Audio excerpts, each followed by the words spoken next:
고사리를 한번 재배를 해보려고 하시는 분은 지금부터 집중해서 잘 들어보시면 좋으실 것 같아요.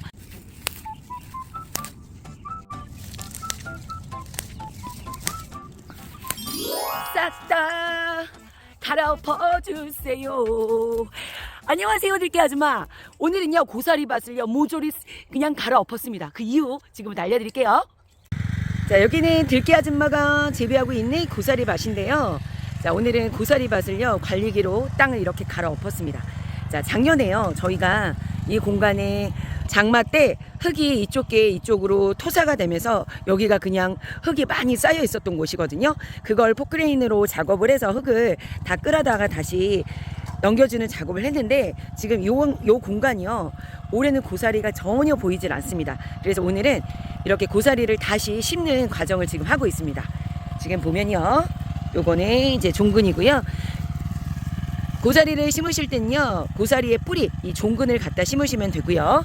이렇게 골을 파서 이 안에다가 이제 심어 주시는데요. 고사리 재배에서 성공적인 고사리 재배를 하기 위해서는요 고사리 종근도 좋은 거를 선택하셔야 되지만 깊게 심고 풀 관리를 1년 2년 차까지는 정말 잘 해주셔야 정말 씨알 굵은 고사리를 수확할 수가 있거든요. 지금은 고사리를 심고 흙을 덮어주는 작업을 하고 있는데요. 고사리 심는 깊이는요 10에서 15cm의 깊이로 심어 주셔야 합니다. 자, 이것은 흙이 토사가 돼서 고사리가 이제 묻혀서 안 나오는 곳이라면요 또 여러 곳을 저희가 고사리를 더 심는데요. 자, 이 두 곳도 같이 고사리를 원래 기존의 고사리 밭이었는데 갈아엎어서 다시 심으려고 하는데요. 자, 이곳은요 고사리가 뿌리 활착이 잘 되지 않아서 고사리보다 풀이 많았던 곳입니다. 자, 이 두 곳은 조금 전에 고사리의 굵고 튼실하게 키우기 위해서 고사리를 심는 깊이가 중요하다고 말씀드렸듯이 이쪽 곳은요 고사리를 깊게 심지 않고요 1, 2년 차에 풀 관리까지 잘 되지 않았던 곳이라서 제가 작년까지도 열심히 풀을 맺지만요 이게 번지지가 않더라고요. 그래서 저희가 다시 갈아엎어서 고사리를 심고 있습니다. 만약에 고사리 밭이 있는데 세력이 너무 약한 고사리라면요 저희처럼요 뒤집어 엎어서 다시 심어주시는 방법도 해결 방법이지 않을까 생각이 듭니다. 자, 고사리 종근을 이제 줄 맞춰서 뿌려주시는데 한 평당 한 1kg 정도씩 필요하다고 해요. 그래서 뭐 종근이 많으면 많이 넣어주는 만큼 좋겠지요. 더 많이 나올 수 있습니다. 저희는 이렇게 고사리를 심고요. 오전에 이제 비 소식이 있어서 빚을 마치려고 합니다. 고사리를 심고 나서는 꼭 물을 수분이 어느 정도 함량이 있어야지만 마디마디에서 고사리 눈이 생길 수가 있거든요. 절대로 마른 흙에 심고 물 관리를 초반에 해주지 않으시면요 눈이 생성이 되지 않고요 말라서 죽게 될 수 있습니다. 그래서 비 소식에 맞춰서 고사리 심어주시면 좋아요.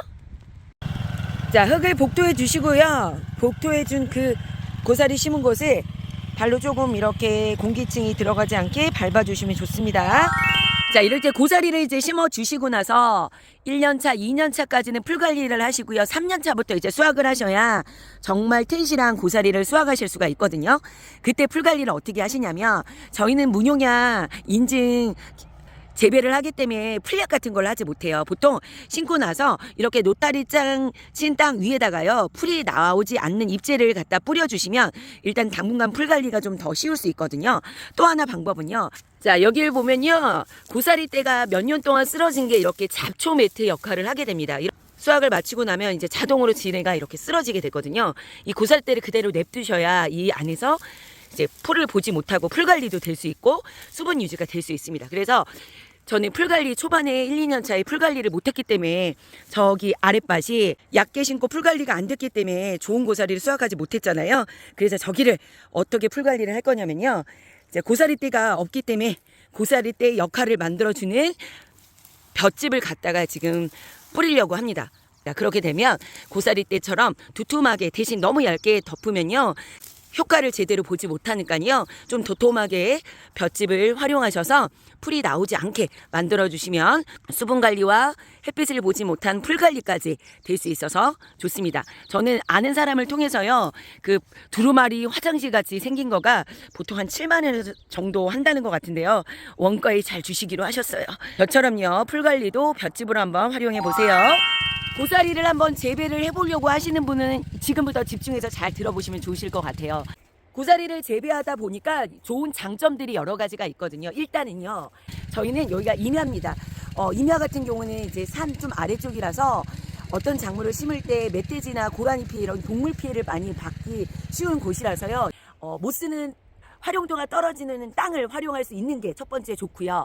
두 번째는 남들보다 일찍 수확을 합니다. 이른 봄, 보통 4월 한 10일, 4월 초부터 거의 수확을 하게 되거든요. 그래서 이른 봄에 수확을 하기 때문에 수익도 이른 봄부터 수익이 발생이 될 수 있고요.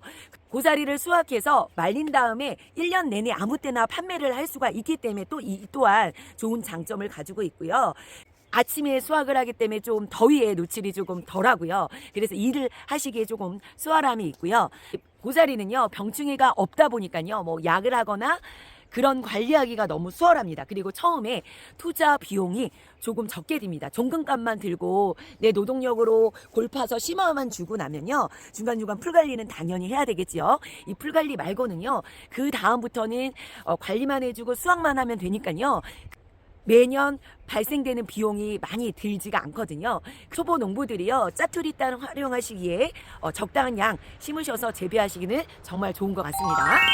재배하시는 지역은 산이든 논이든 밭이든 아무 곳이나 가능하고요. 음지든 양지든 가능합니다. 고사리는 음지식물이라고 생각을 하시는데요. 양지 바른 곳에 심을 경우 수확량이 조금 더 많고요. 조금 더 일찍 수확하시는 장점이 있습니다. 토양은 어떤 토양이 좋냐면요, 뭐 사질토, 점질토, 뭐 이런 토양을 있어요. 사질토라는 거는 이제 모래흙같이 배수가 잘 되는 곳을 말하는 거고요. 점질토는 좀 처음에 뿌리 활착이 좀 더디고 늦게 올라오긴 하지만요, 한번 뿌리 활착이 되고 나서는요, 고사리가요 정말 튼실하게 올라오는 장점이 또한 있다고 합니다. 여기서 사질토든 점질토든 아무 땅이든 상관없는데요, 깊이를 최소한 10에서 15cm의 깊이로 꼭 심어주시는 거 다시 한번 강조 드리고요. 그래야 조금 더 굵은 고사리를 키우실 수가 있고요. 사질토든 점질토든 아무 땅이나 상관은 없지만요, 그 고사리 종금 파는 곳에서 하시는 말씀이요, 꼭 배수로를 만들어 주시는 게 좋다고 합니다. 사질토는 물빠짐이 좋아가지고 뭐 배수를 만들지 않아도 되지 않을까라고 생각을 하시는데요, 오히려 장마같이 비가 많을 때는요, 사질토 같은 경우는 물빠짐이 자기가 잘 빠지니까 물을 많이 담고 있다고 해요. 그래서 그럴 때 이제 물을 많이 담고 있게 되면 고사리가 죽게 됩니다. 그래서 사질토든 점질토든 꼭 중간중간 5m나 8m 간격으로 한 고랑씩 배수로를 만들어 주시면서 재배를 하시는 게 좋으세요. 야, 신고 있는데요, 비가 내리고 있습니다. 축복의 비입니다. 근데 너무 춥고 힘들어요. 들깨 가족 여러분, 이렇게 고사리 잘 심어 보시고요. 수확은요, 내년에 바로 하시면 안 됩니다. 3년째 됐을 때 이제 수확을 하셔야 씨알 굵고 퉁퉁한 고사리를 수확하실 수 있습니다. 오늘도 빵긋빵긋 웃는 행복한 하루 보내세요. 빠빠이.